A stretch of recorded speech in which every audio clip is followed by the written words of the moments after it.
The private dining suite on the 46th floor was built for silence. Burgundy carpets, swallowing footsteps, a chandelier dimmed to a gold haze, and a table long enough to host a ceasefire negotiation. Tonight, however, it held only 3 signatures waiting on vellum and the final pen in the hand of Sheikh Hamdan al-Rashid, a man whose voice usually ended arguments before they began. $230 million were about to shift ownership, a rare manuscript transfer guarded by lawyers, appraisers, and a faint scent of oud drifting from the Sheikh's tailored coat. And then there was her, Lena Haddad, the invisible waitress asked to stay because service must remain uninterrupted. She stood near the wall, hands clasped behind the small black apron, careful not to meet any eyes. A woman who had studied languages more than she had slept, now reduced to refilling water glasses for men who collected centuries as casually as wine. The moment the Sheikh noticed her hesitation while pouring, everything stopped. He turned his head, the clipped precision of a Gulf dialect slicing the room as he accused her of lying. About the spill, about her presence, about something she hadn't even understood she'd been blamed for. The lawyers stiffened. The appraiser pretended to check his watch. Humiliation spread in the air like static. But when Lena finally answered, her voice didn't tremble. She spoke in flawless, classical Arabic, crystalline, deliberate, the kind of syntax that belonged in ancient courts rather than luxury suites. The room froze, every man recalibrating the woman they had dismissed. Even he, the Sheikh, blinked, stunned, the pen hovering inches above a contract hand-illuminated on vellum. She said only one sentence, but it was enough to shift the geometry of the evening. He stared at her walking away, unable to understand how he had missed someone like her. The tension didn't dissolve. It rearranged itself. Lena felt it pressing against her back as she retreated to the service alcove, where the warm lamps cast an almost theatrical glow on trays she didn't dare touch. Her pulse drummed. She knew she shouldn't have spoken. Waitresses weren't meant to possess perfect classical Arabic, let alone use it to contradict a billionaire mid-accusation. She kept her eyes low, replaying the moment in brutal clarity. His tone, the silence that followed, the way the senior lawyer had narrowed his gaze, not in hostility, but in calculation. She'd been invisible for years. She needed to stay invisible for 2 more weeks, just until her papers were renewed. Then she could return to her borrowed desk at the university library, continue translating obscure marginalia for a professor who barely remembered her name. She didn't want attention. Attention was dangerous. But the Sheikh was still watching her. He spoke quietly to his advisors, switching between dialects, but she caught the cadence. Irritation, confusion, something else too. Curiosity. That alone terrified her. "Miss," one of the lawyers called, his tone brittle with formality, "the Sheikh requests that you remain in the room, in case anything else needs clarification." Clarification. The word slid under her skin like a blade. She stepped back to the wall, palms damp. The manuscript lay on a velvet cradle at the center of the table, its pages gilded, its margins ornamented with a style she recognized instantly. Ottoman Levantine, late period, the expert had praised its absolute authenticity earlier. Lena had overheard bits while setting plates, references to carbon dating, to decorative patterns, to a provenance trail that was impeccable. Impeccable was rarely true. Real history always carried scars. The expert resumed his presentation, pointing at a miniature depicting a court scholar. His laser pointer made a trembling red dot on the parchment, and Lena felt a strange discomfort bloom. Something about the script, a curve too smooth, a ligature too clean, a pattern that shouldn't exist in that century. She blinked it away. She needed to disappear, not to see things that could ruin her life. But once a trained eye notices an anomaly, it can't unsee it. Not even in the hands of billionaires. Truth always begins as a whisper no one wants to hear. Lena tried to anchor herself in the simple rhythm of breathing, but her mind kept circling the room like a frightened animal. She stared at the floor, at the shadow of the chandelier trembling over the carpet, at anything except the manuscript. Yet the discomfort gnawed at her with forensic clarity, the kind she had trained for during years of academic exile. She had once dreamed of becoming a manuscript philologist. She had once been the youngest postgraduate in her department, and she had once believed that scholarship alone could secure a future. Then came the collapse. Debt had eaten through her life with quiet teeth. Her mother's medical bills, her work visa tied to a research assistantship that evaporated overnight when a grant was delayed, a professor who promised support but sent only silence. Invisible people don't fall loudly, they just disappear between paperwork. She had taken the waitress job out of desperation, promising herself it would be temporary. But temporary had become 8 months of balancing trays for diplomats and investors who never saw her face long enough to remember it. Except now. Now she had spoken classical Arabic in front of a sheikh. That alone could unravel everything. She pressed her fingers together behind her back to stop the trembling.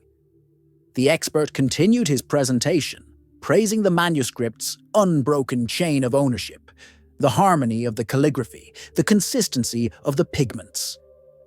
The sheikh nodded along, though his gaze flicked toward Lena with a suspicion she couldn't read. She closed her eyes for a second. No, she would not look again at the parchment. If she found something wrong, she would be trapped between truth and survival. And truth had never paid her rent. But her mind betrayed her. She replayed that miniature, that margin, that curve. Ottoman calligraphers didn't use that form of ligature until decades later. If true, it meant one horrifying thing. Someone had tampered with the manuscript. A chill ran down her spine. She told herself she was imagining it. The lighting, the angle, the nerves. She had been out of academia for long enough that doubt could masquerade as knowledge. She must not intervene. She must remain silent. She must survive the night. Yet silence is not safety. It is only a slower kind of danger. The expert's voice softened into a reverent hush, the way men speak when they stand before something they believe is priceless. The sheikh leaned back in his chair, fingertips pressed together, absorbing every word with the quiet satisfaction of a collector, moments from victory. Lena stood at the wall, trying to disappear into the architecture. But disappearance was impossible now. The lawyer who had summoned her earlier remained angled toward her, as if she were part of the inventory. Every few minutes he glanced her way, not with suspicion, but with expectation. That terrified her more. She should have left with the catering staff. She should have insisted she had another table to attend. Instead, she was trapped, forced to remain, to witness the final appraisal, to stand not 3 meters from a manuscript worth more than the lifetime earnings of everyone she had ever known. The expert adjusted his glasses and pointed to a line of text bordering the illumination. "Note the elegance of the script," he said. "The letter forms are entirely consistent with late Ottoman chancery hands. Perfect balance, perfect weight." Lena felt a pulse of dread. Perfect weight. Calligraphy didn't have perfect weight. It had human fluctuation, microscopic fatigue, emotional drag. Perfection was a clue in itself. But she bit down on the inside of her cheek, refusing to look directly. The sheikh took the manuscript in his hands, gently, but with the entitlement of someone who had bought and sold empires. He angled the page toward the candle-like LED sconces lining the wall. The gold leaf flared, the ink shimmered, the room inhaled. "Beautiful," he murmured. "A piece that outlives dynasties." Lena lowered her eyes. She only wanted the night to end, the contract to be signed, the room to empty so she could return to the storage corridor where the staff ate cold leftovers during break. But then the Sheikh spoke again. "What is she doing?" he asked, his tone clipped in that same Gulf dialect, nodding toward Lena's clasped hands. "She hasn't moved in 10 minutes. The expert turned, puzzled. The lawyers exchanged glances. She froze, heat crawling up her spine. "I don't want a waitress fainting on $200 million vellum," the Sheikh said. "Is she unwell?" Lena shook her head quickly, but the damage was done. Every eye was on her now, forcing her toward the manuscript she prayed she could avoid. "Step forward," the lawyer said softly. "Just to show you're composed." Her stomach dropped. She moved, one step, then another, until she stood close enough to see the page again, and the anomaly leapt out at her with merciless clarity. Sometimes the thing you fear most is not being wrong, but being right. The illumination glowed with a deceptive warmth, its gold leaf rippling gently under the soft, sweet lighting. But Lena's eyes locked on the ink. Not the artistry, not the gilding, not the lineage the expert kept reciting like scripture. The ink, its flow, its unnatural steadiness. She swallowed, her throat dry. The expert resumed effortlessly, unaware of the storm tightening behind her ribs. The manuscript's pigments were stabilized centuries ago. Notice the uniform density of the iron gall. Uniform. Again, that impossible word. She tried to step back, but the Sheikh's gaze pinned her in place. He wasn't angry now. He was studying her with the slow curiosity of a man who sensed another narrative unfolding beneath the one, being sold to him. "Continue," he instructed the expert, but his eyes never left Lena. The expert turned the page with ceremonial care. A second miniature. A border of geometric motifs. A marginal gloss. And there, the curve she had tried to dismiss earlier. A ligature between two consonants that did not exist in that century's script tradition. A shape that belonged to a later reform. A reform that happened after the manuscript's supposed date. Her stomach clenched. She could still stay silent. If she said nothing, the Sheikh would sign. The transfer would complete, and she could slip back into obscurity. The anomaly wasn't her responsibility. She was just a waitress, a ghost. A temporary existence surviving on borrowed visas and borrowed dignity. But the Sheikh asked, "You, do you understand what you're looking at?" Her breath caught. He thought she had been examining it. She hadn't meant to. She had only been trying not to faint. I'm only staff," she whispered. His response was colder than the room's marble floor. "That was not my question." The expert stepped in, offering a thin smile meant to neutralize the moment. "Your Highness, she likely can't—" But the Sheikh lifted a single hand, silencing him. She spoke classical Arabic with precision I haven't heard outside royal courts. "So tell me," his voice lowered, tightening. "Why do you keep looking at the manuscript as if something is wrong?"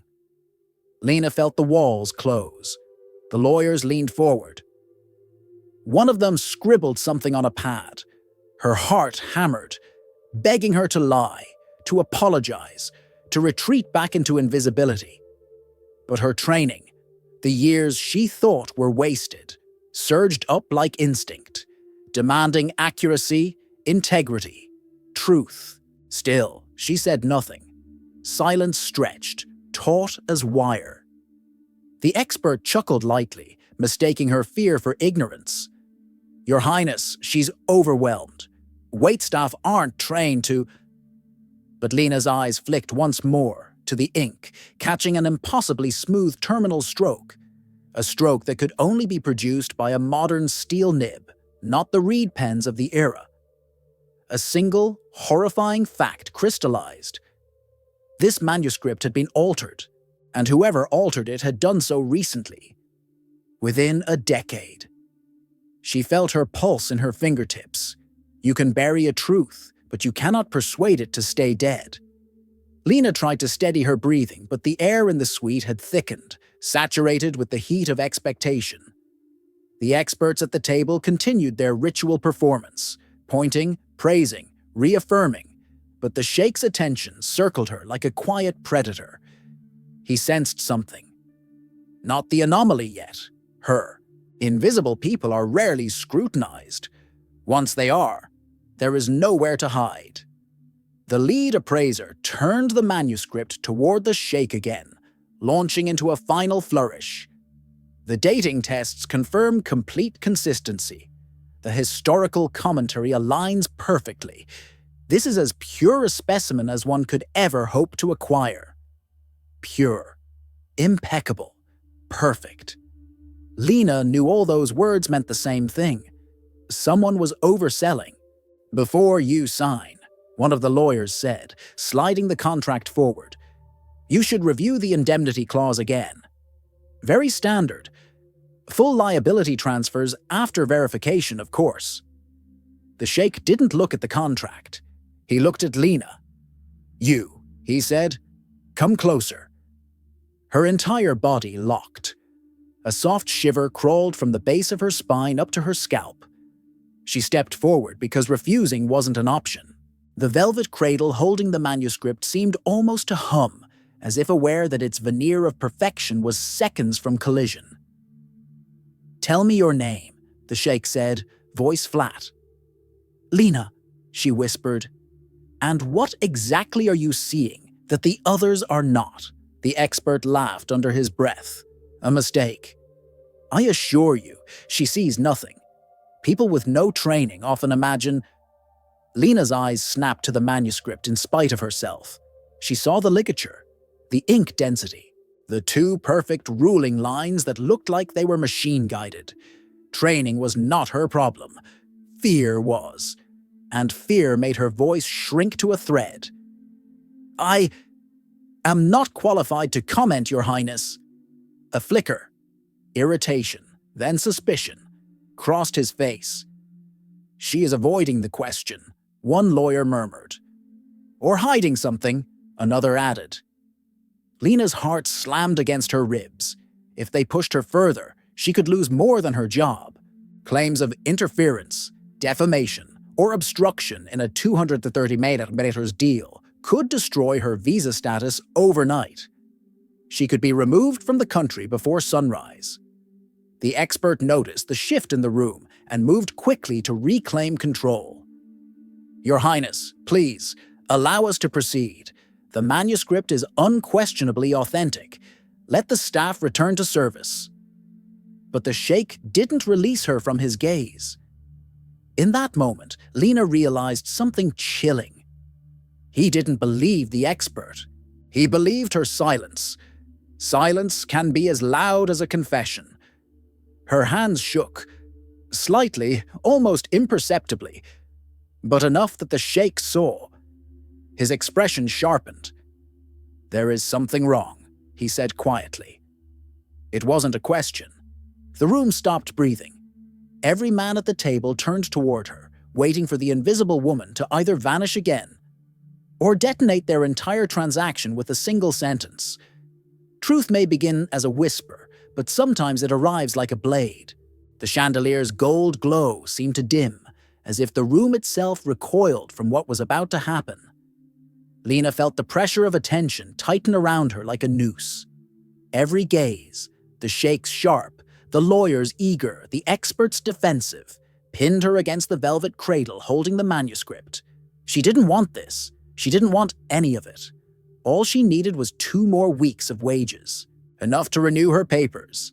Enough to pay the late fees on her student housing locker where the last pieces of her academic life still sat in cardboard boxes.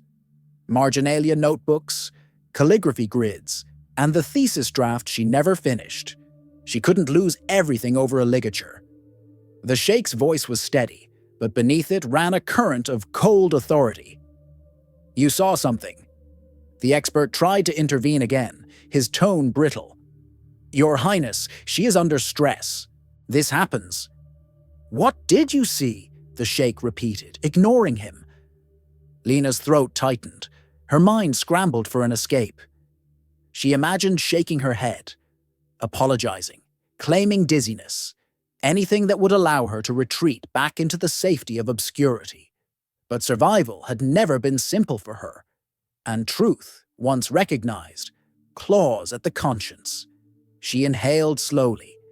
Then she made her final attempt to disappear. "Your Highness," she whispered, "I am only a waitress." The Sheikh leaned forward, eyes narrowing. "No, you are something else." The lawyers watched her like she was a key turning in a lock. The expert, sensing the shift, hurried to slide the final appraisal document toward the Sheikh. "If your Highness is satisfied, we can proceed to the signing. Everything is in order." Lena felt a flash of panic. They were about to sign. Once the contract was executed, the liabilities would shift. The Sheikh would have no recourse. The forgery, if that's what it was, would become his burden entirely. Her breath stuttered. Her hands trembled. She stared at the manuscript again, just long enough to confirm the impossible. The form of the terminal stroke, the weight of the ink, the spacing in the marginal gloss.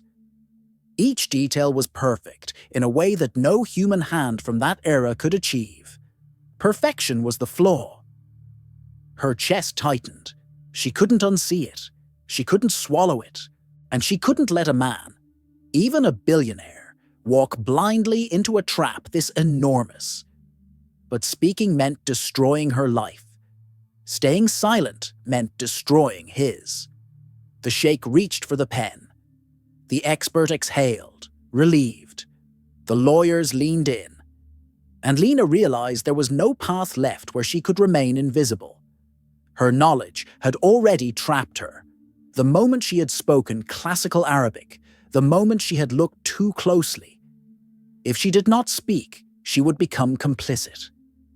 If she did, she might lose everything. There are moments in life when the cost of silence becomes heavier than the cost of truth. She lifted her eyes. Her voice formed the first syllable. Darkness wavered at the edges of the room, as if the universe itself held its breath. Some truths do not wait for permission. The pen hovered above the vellum. A single drop of ink trembled at its tip. A black star threatening to fall and seal $230 million into a lie. Lena's whisper finally escaped her. Wait.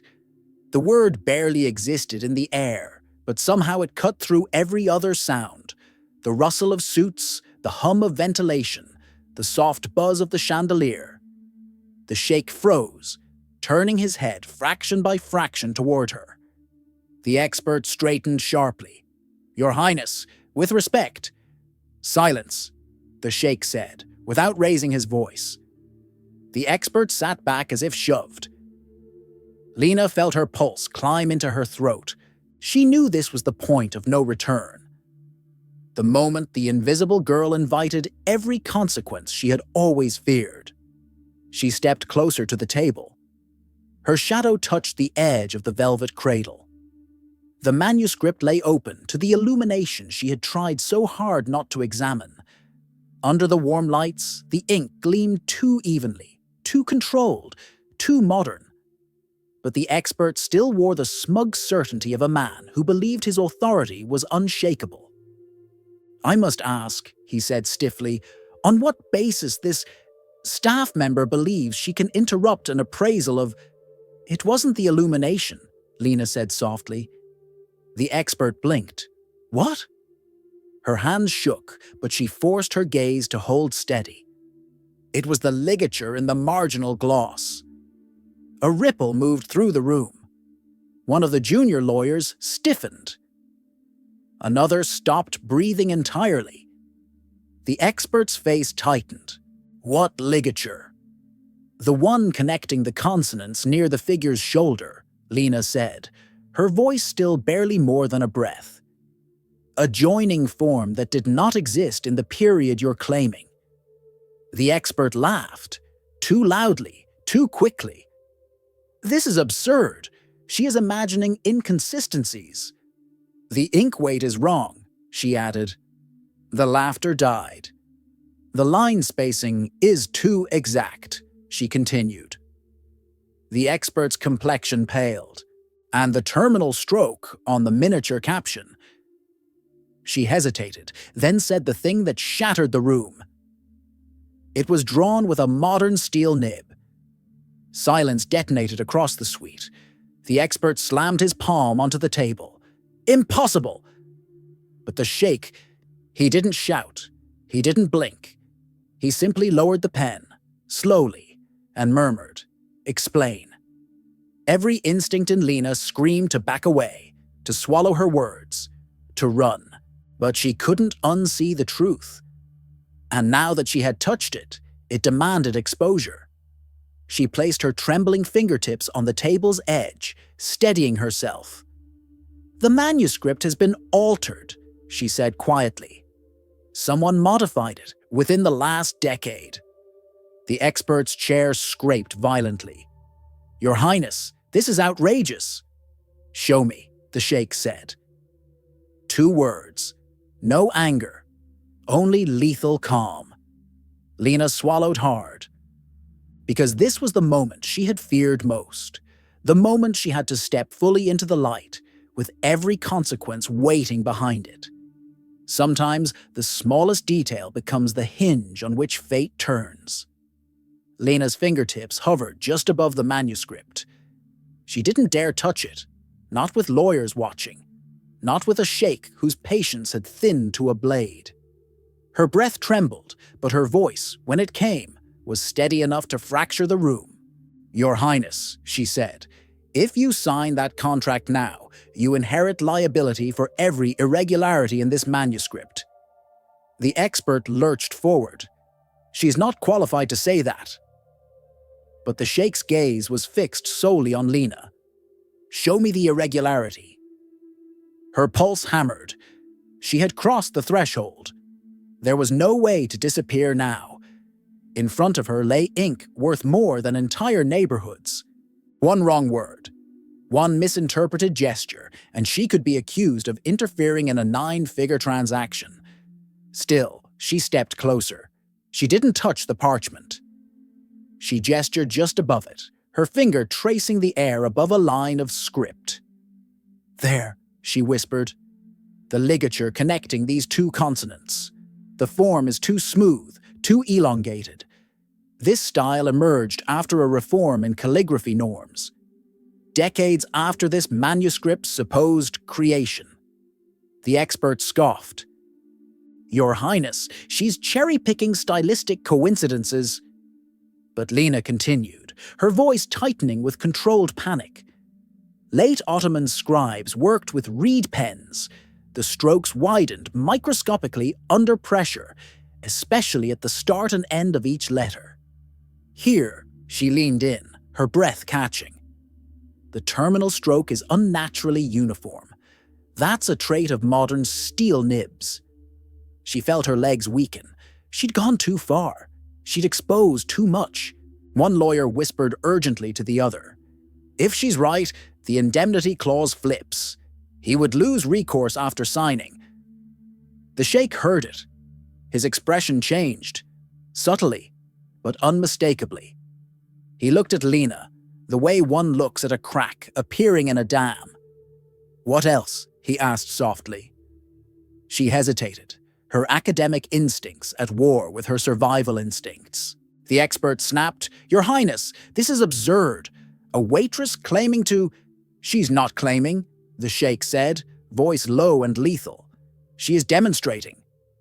The expert's mouth snapped shut. Lena swallowed. "The line spacing is too consistent. Early scribes ruled by hand. Slight errors, faint undulations, tiny asymmetries. But here the distances are mathematically perfect." She paused, her breath wavering. "Machine perfect." The room chilled. One of the lawyers muttered, "Oh God!" The expert tried to salvage the moment. "Your Highness, manuscripts undergo restoration. Minor reinforcement is normal. "This is not reinforcement," Lena said quietly. "This is intervention." The Sheikh's jaw tightened. She forced herself to look up at him. Her fight-or-flight instinct screamed at her to back down, apologize, beg for forgiveness. But she stood still, even as fear pushed tears toward the edges of her eyes. "If you sign this contract," she whispered, "you are signing a trap." And then she broke the final boundary. For the first time since the confrontation began, she spoke to him not in English, but in flawless, resonant classical Arabic. Clear enough to silence every breath in the room. "Your Highness, this document carries a lie, and it will belong to you." The Sheikh froze. Every lawyer stiffened. The expert sagged in his chair. Lena's heart slammed inside her chest, terrified of what she had just risked. Her job, her safety, her future. But sometimes the truth chooses its speaker, not the other way around. A shift rippled through the suite, subtle, seismic, irreversible. The Sheikh no longer looked at the manuscript. He looked only at her. "Explain everything," he said in English, the words clipped, controlled. All of it, slowly. Lena's breath trembled, but once truth begins, it moves with its own momentum. She stepped closer, careful not to touch the parchment as she pointed to the margin again. "This ligature," she said, "belongs to a script reform that standardized certain joining forms. That reform occurred decades after the manuscript's alleged date." She glanced at the expert, his jaw tight, eyes avoiding hers. "This means," she continued, "someone altered the marginal gloss to make the manuscript appear more valuable. Later, glosses can inflate price because they create an illusion of scholarly significance." One of the lawyers scribbled furiously. The Sheikh listened in total, unnerving silence. She inhaled. "Then there is the ink mass. Iron gall ink ages irregularly. It corrodes slightly, creating microscopic roughness. But what you see here..." She leaned in, her voice tightening. "It's smooth, too smooth, like ink that hasn't had centuries to settle." The expert finally snapped. "Your Highness, this is pedantic nonsense. The young woman is weaving coincidences into conspiracy." But Lena cut him off. Not loudly, but with precision. "Look at the caption under the miniature," she said, gesturing toward the gold-framed scene. "That stroke there. The long, even line at the end of the word. You can only create that level of uniformity with a modern steel nib. Read pens fray. They skip. They breathe with the hand." "No rest stroke marks," one of the lawyers murmured. "Exactly," Lena said softly. "It is flawless, which is impossible." The expert attempted one final defense. "Restorers sometimes use modern tools." "And restorers," she replied calmly, "mark their interventions. This one is hidden." The room went still. Hidden intervention in a 9-figure manuscript. That phrase alone could trigger lawsuits that lasted years. Lena swallowed hard. Her voice softened. "Your Highness, the manuscript may contain authentic sections, but someone rebuilt parts of it, rewrote margins, enhanced details, enough to inflate its value dramatically." "How dramatically?" the Sheikh asked. She hesitated. "Tens of millions. Possibly more." The lawyers exchanged alarmed glances. The expert's face blanched. Lena forced herself to continue. "They didn't forge the whole manuscript. They forged the parts that would be hardest to detect, and most profitable. That's why the anomalies feel scattered. They only touched areas that increase historical weight." She pointed at the contract. "And the clause transferring liability to you after signing. That's not standard. It means if the forgery is discovered later, the seller is legally protected." The Sheikh's gaze darkened. Lena added in a quiet voice, "You would lose even if you proved the fraud." The lead lawyer froze. She's right. That clause reverses the burden of proof. The expert collapsed back into his chair. The Sheikh, composed, terrifyingly still, spoke without moving his eyes from the manuscript. Who attempted to sell me this lie? No one answered. So Lena did the one thing she feared most. She stepped fully into the center of the room, no longer invisible, no longer trying to survive quietly. Because there are moments when truth becomes its own form of bravery. The sweet felt colder now, not from temperature but from consequence. The chandelier's golden light cast long, sharp shadows across the marble, as if the room itself had chosen sides. The Sheikh's eyes remained fixed on the manuscript, but his voice carried the weight of a verdict. "Explain the contract," he said. "Not to the lawyers, not to the expert, to her." Lena stepped toward the table, pulse rattling in her throat. She had never been this close to power before, close enough to smell the oud on his cuffs, close enough to see the faint tremor in his jaw. Not fear, but fury contained. She gestured toward the final page of the contract without touching it. "This clause here," she whispered, "claims to be a verification clause, but it isn't. It transfers liability to you immediately upon signing." One of the lawyers stiffened. "Your Highness, she is correct. It is structured backwards. Intentionally." Lena continued, voice growing steadier. "In legitimate acquisitions of this size, the seller offers a period of shared liability until independent review is completed. Here, they inverted that. The burden of proof shifts entirely to you the moment your pen hits the page." The Sheikh's jaw tightened. "Meaning?" She met his eyes. For the first time without flinching. "It means that even if you prove the manuscript was altered, legally you would still lose." The lawyers exchanged horrified looks. The expert's breathing turned shallow. Lena forced the next words out, though they scraped her throat raw. "Whoever crafted this contract expected you to trust the expert. They assumed you'd be too proud to question the appraisal. And they buried the trap at the end, disguised as standard language. A trap worth $230 million, the senior lawyer whispered. But they made a mistake," Lena said softly. The Sheikh raised an eyebrow. "Which mistake?" "They assumed no one in the room could read this manuscript deeply enough to notice the alterations." She paused. "They assumed a waitress wouldn't understand classical Arabic, or calligraphy, or ink." Silence. The expert's voice broke through it. Frantic, cracking. "This is absurd. You cannot trust her over me. I have verified hundreds of manuscripts. Her claims are speculative." The Sheikh finally turned to him. One glance. Ice cold. Speculative? She identified 3 anomalies in under 5 minutes. He looked back at Lena. "Show me the third." She felt the room tilt. At last, she forced herself to lean over the manuscript again. "Here," she whispered, pointing at the edge of the miniature's frame. "This gold leaf is too clean. Genuine gilding from the period forms microscopic cracks called craquelure. But this panel," she hesitated, "was restored with modern adhesive." "How do you know?" the Sheikh asked. "Because real craquelure disperses unevenly. This pattern is synthetic. It was painted in." The junior lawyer muttered, "Good God!"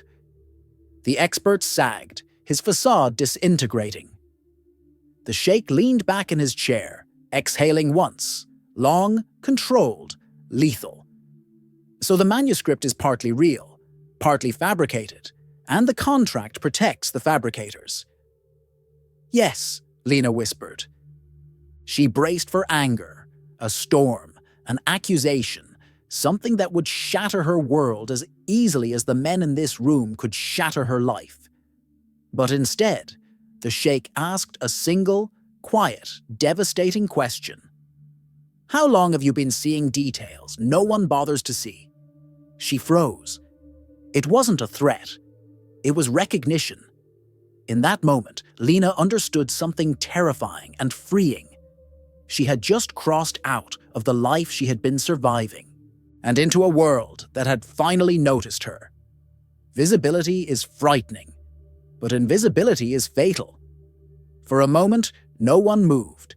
The suite felt like a courtroom sealed under pressure, every breath held captive. The Sheikh leaned back slowly, his expression unreadable, his fingers steepled with surgical precision. "Close the doors," he said. Two security staff members, silent shadows stationed near the entrance, obeyed immediately. The heavy doors sealed with a muffled thud, turning the room into a private chamber of truth. Lena's pulse spiked. When doors close in a billionaire's world, consequences begin. The expert shifted in his chair, sweat collecting at his temples. The lawyers braced themselves, adjusting papers they no longer trusted. Only the Sheikh remained perfectly still, a man measuring the weight of betrayal. His gaze returned to Lena.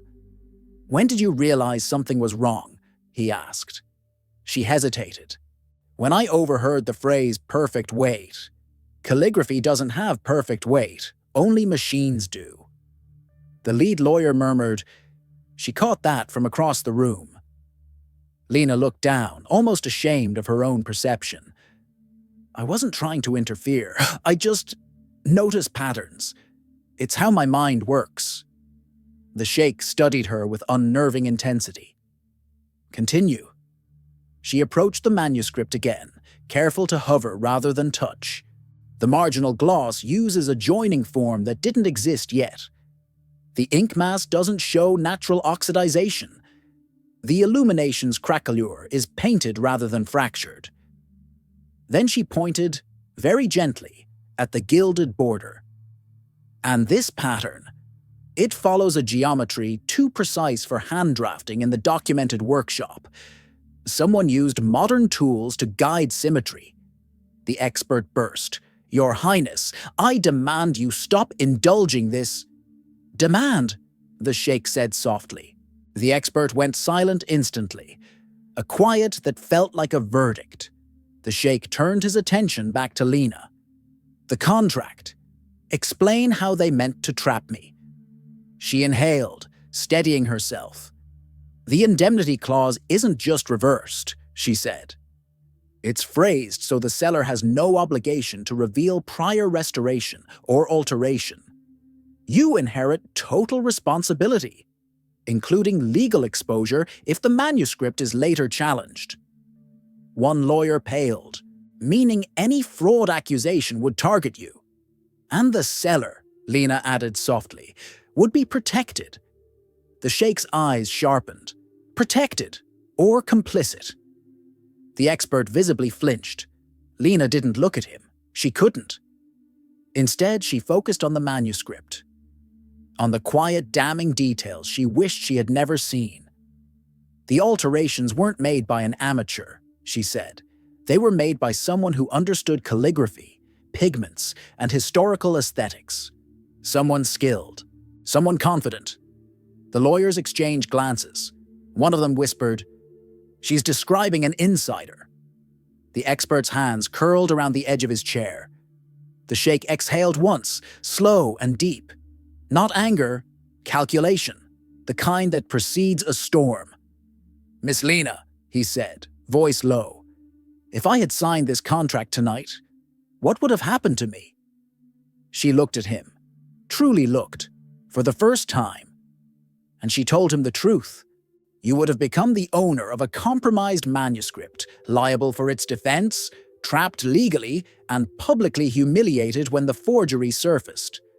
And the seller would have claimed they acted in good faith and left you to drown." A silence fell heavier than the marble beneath them. The Sheikh lowered his gaze to the manuscript, a masterpiece that had almost been a weapon. Then he said in a tone that cut the air clean, "Show me exactly where the deception begins." Because once a lie breaks open, the entire structure is exposed. Lena moved closer to the manuscript as if approaching a sleeping predator. Every detail in the illumination became sharper: the burnished gold, the precise ruling lines, the suspicious cleanliness that no object of centuries could rightfully possess. The Sheikh leaned forward, elbows on the table, watching her with the focus of a man who had already realized he'd come within inches of catastrophe. "Begin," he said. She nodded carefully, aware that every gesture now mattered. "The deception starts here," she whispered, tracing the air above the left margin. "This gloss appears to be a scholar's note, but the script is too modern in its rhythm. It imitates the past instead of belonging to it." The senior lawyer murmured, "Imitation is intent," Lena continued. "Next, the pigment density in the miniature. The blues are correct for the period, but the reds show microgranularity consistent with synthetic pigments introduced much later. Early workshops mixed organic compounds. Synthetic reds have a different light scatter." The expert jolted. "That level of analysis requires tools, magnifiers, spectrometry. You cannot—" "I don't need spectrometry," Lena said quietly. "I can see the particle pattern." The Sheikh's eyebrow lifted slightly. "Without magnification?" She swallowed. "Yes." It wasn't a boast, just a fact. A skill she had kept hidden for survival, now dragged into a room where truth was currency more powerful than any degree. She moved to the border. "This geometric frame. The angle consistency is impossible.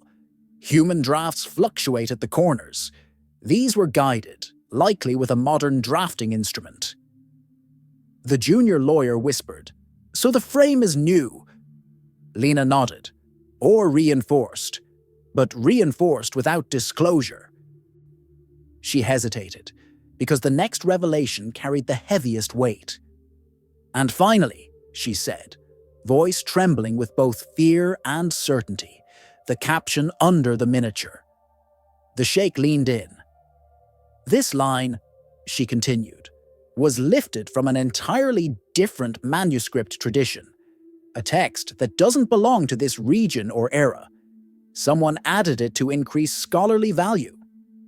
The senior lawyer shook his head in disbelief. "So the seller inserted a fabricated commentary?" "Yes, a commentary designed to trick buyers into believing the manuscript is connected to a famous court scholar. That connection would multiply its price by at least 50 million. The expert erupted. "Your Highness, this is slander." But the Sheikh didn't even acknowledge him. He looked at Lena with a slow-growing realization, one that darkened his expression with controlled rage. "You're telling me," he said softly, "that they created a false lineage?" Lena nodded once. "Yes." "And this expert," he said, turning cold eyes toward the trembling man, "certified it as genuine." The expert's voice cracked. I relied on the materials provided to me." "Provided by whom?" the Sheikh asked. The room answered with silence. No one dared speak. No one dared breathe. Lena stepped back from the table, her palms damp, her heartbeat a violent drum against her ribs.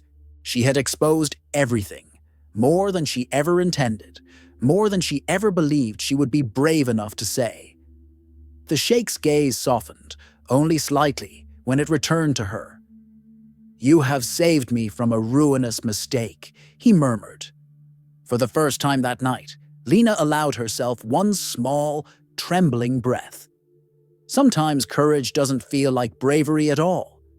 It feels like survival, refusing to be silent. The Sheikh rose from his chair, slowly, like a tide gathering force. The expert flinched as if expecting a verbal strike, but the Sheikh walked past him without a glance. His attention was fixed on the manuscript, the contract, and finally, on Lena. "Everyone remained seated," he said. No one disobeyed.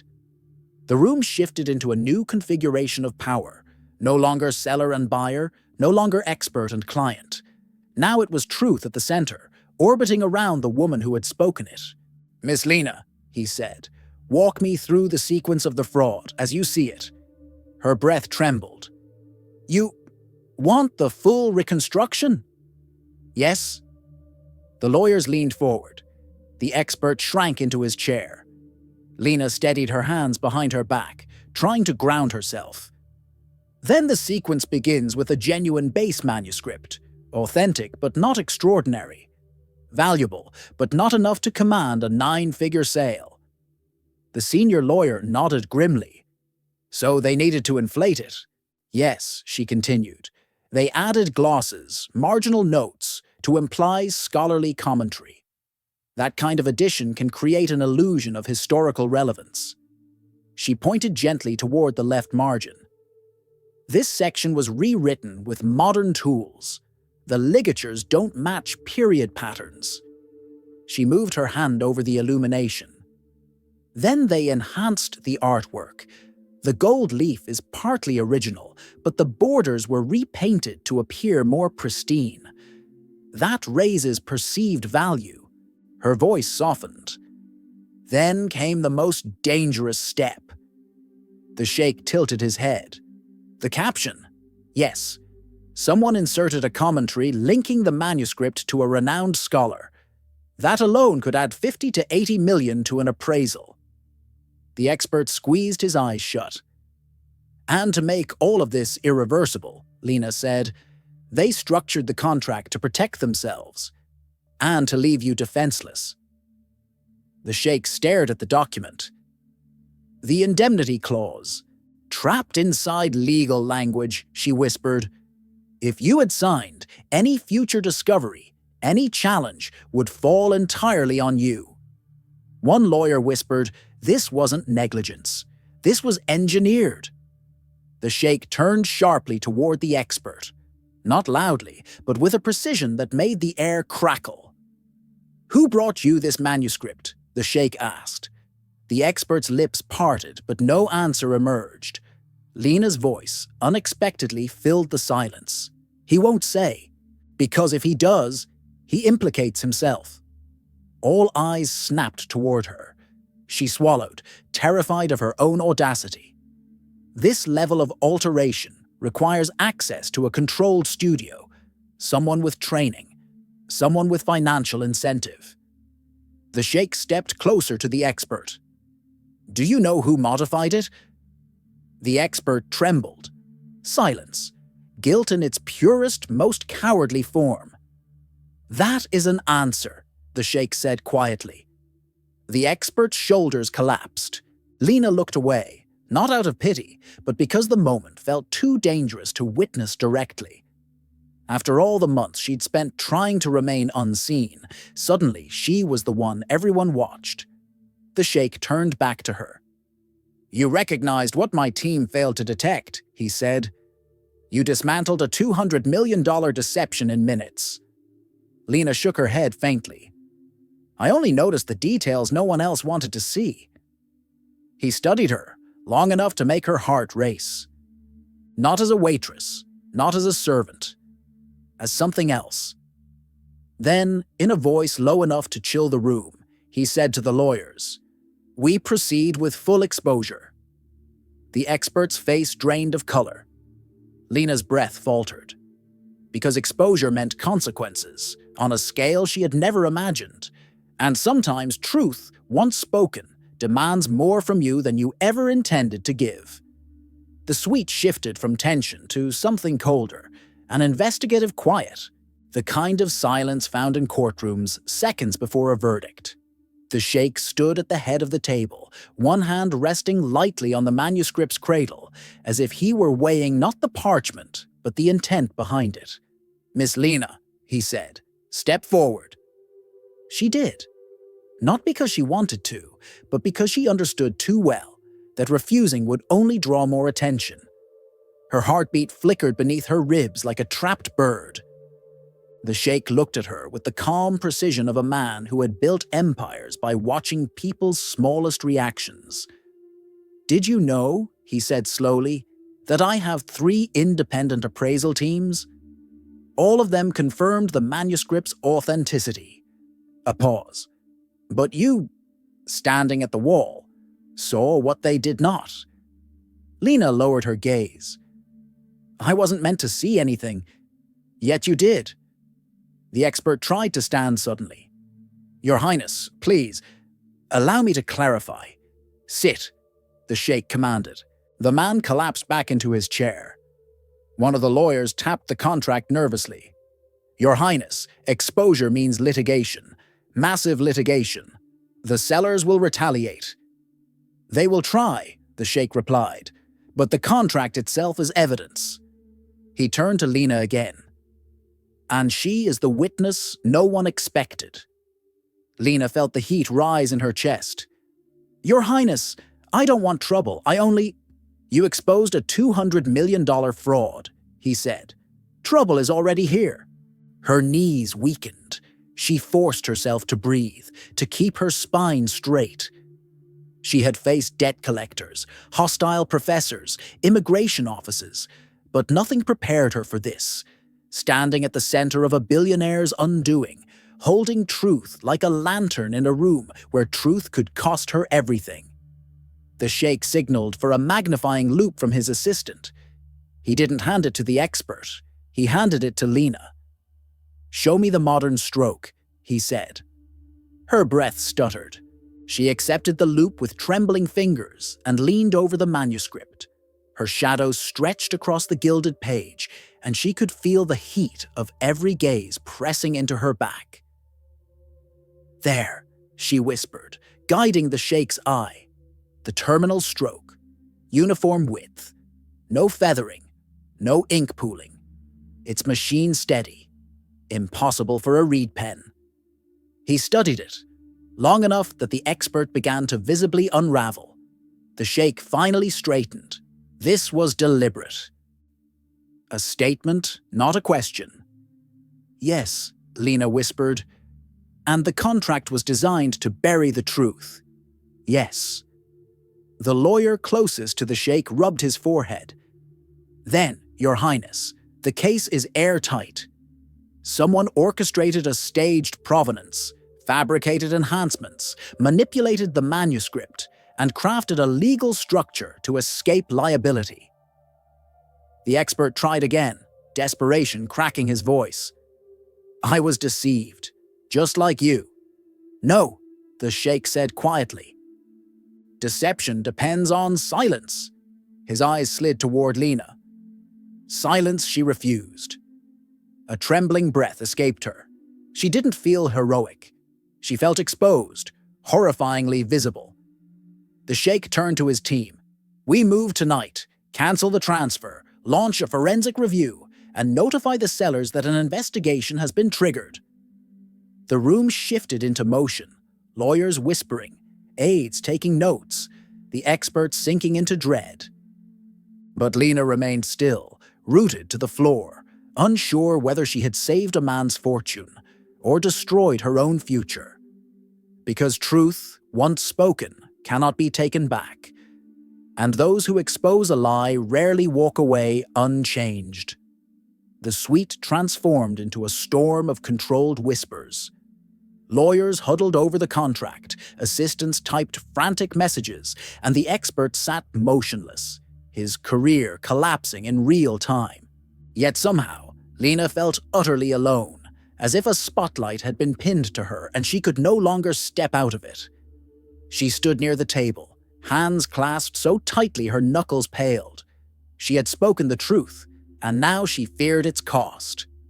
The Sheikh dismissed his aides with a quiet gesture. Within moments, only 5 people remained. The 2 lawyers, the expert, the Sheikh, and Lena. The room seemed to expand in the silence that followed, the chandelier painting soft gold over the velvet and marble. Miss Lena, the Sheikh said, come here. She stepped forward, each footfall too loud in her own ears. You said something earlier, he continued, that you only notice details no one wants to see. Her throat tightened. Yes, Your Highness. Why were you pouring water in this room? He asked, instead of analyzing manuscripts. The question hit harder than any accusation. It was not cruelty, just piercing clarity. She looked down. I didn't finish my final qualification. A grant fell through. My visa almost expired. I took whatever job I could. You took this job, he said, to survive. Yes? He studied her with an expression she could not decipher, some blend of curiosity, disbelief, and something sharper beneath. And yet, tonight, you saved me from a ruin engineered by men who expected obedience. Lena shifted her weight. I wasn't trying to be disobedient. I was just afraid you would sign something dangerous. That fear, he said, served me better than their expertise. The expert finally stood, voice breaking. Your Highness, you cannot base a legal accusation on a waitress's intuition. She demonstrated technique you should have demonstrated, the Sheikh replied, each word like a slow, precise blade. Sit down. The expert crumpled back into silence. The senior lawyer stepped forward cautiously. Your Highness, given the stakes, we should consider retaining her as a consultant for the forensic review, temporarily. Lena's heart stumbled. No, the Sheikh said quietly. Her breath caught in her throat. Of course it was too much to hope. She had crossed a line tonight, exposed powerful people, disrupted a 9-figure transaction. She would lose her job by morning, maybe more. No, he repeated. Temporary is not enough. The lawyer blinked. Your Highness? The Sheikh looked directly at Lena. If she had not spoken, I would have signed a ruinous contract, he said. She is the only person in this room who did not act from ego or profit. His voice deepened. She acted from truth. Lena felt heat rise behind her eyes. Not tears, just a shock so profound it destabilized her breath. You will lead the review, the Sheikh said. She staggered. Your Highness, I'm not qualified to lead anything. You are qualified to see what others cannot, he replied. And tonight, that was worth more than all their credentials combined. The lawyers exchanged stunned looks. But Lena felt something else, a trembling fear she had never known before. Not of invisibility, but of being seen. Your Highness, she whispered, I don't know if I can do this. He stepped closer, his voice low and calm. You already did. The room held its breath. Sometimes the moment that terrifies us most is the doorway into the life we were meant to live. The sweet lay in a hush, an aftershock of revelation, betrayal, and the quiet power of a woman who had never meant to be seen. The velvet cradle, the sealed contract, the gold illumination, everything that once commanded the room now felt secondary. All eyes drifted toward Lena, as if the center of gravity had shifted. The Sheikh dismissed his remaining staff with a subtle hand gesture. The lawyers left. The expert left, escorted, pale and broken. Soon, the suite held only 2 people. Lena and the man whose empire she had just prevented from swallowing a lie worth $230 million. He took a slow breath, the kind of breath people take when they're recalibrating the world. Sit, he said softly. She hesitated, then obeyed, sitting across from him at the massive table, hands folded tight in her lap. She felt small against the vastness of the room, the chandelier pressing light onto her like a confession. You understand, he began, that what you did tonight could alter the entire trajectory of a major acquisition. I didn't mean to, she whispered. I just saw something wrong. Most people, he said, see something wrong and stay silent. She stared at her hands.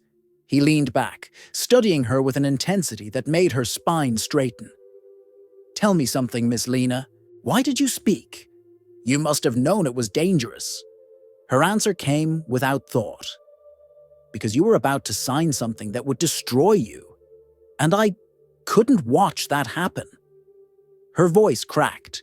not dramatically, just enough to show the edges of exhaustion she had been hiding. The Sheikh's expression shifted, just barely. Something softened. Something human. "You fear being noticed," he said. "Yet you stepped into the center of the room." "I didn't want to," she admitted, "but the truth was louder than my fear." He nodded slowly. "That is what makes you valuable." Her breath stalled. The word valuable felt foreign when applied to her. She had been many things: invisible, desperate, exhausted, replaceable. Valuable had never been one of them. The Sheikh reached for the contract, not to sign it, but to hold it between his fingers like a warning. "This document," he said, "almost cost me everything. And you are the only person who prevented it." She blinked hard, trying to anchor herself.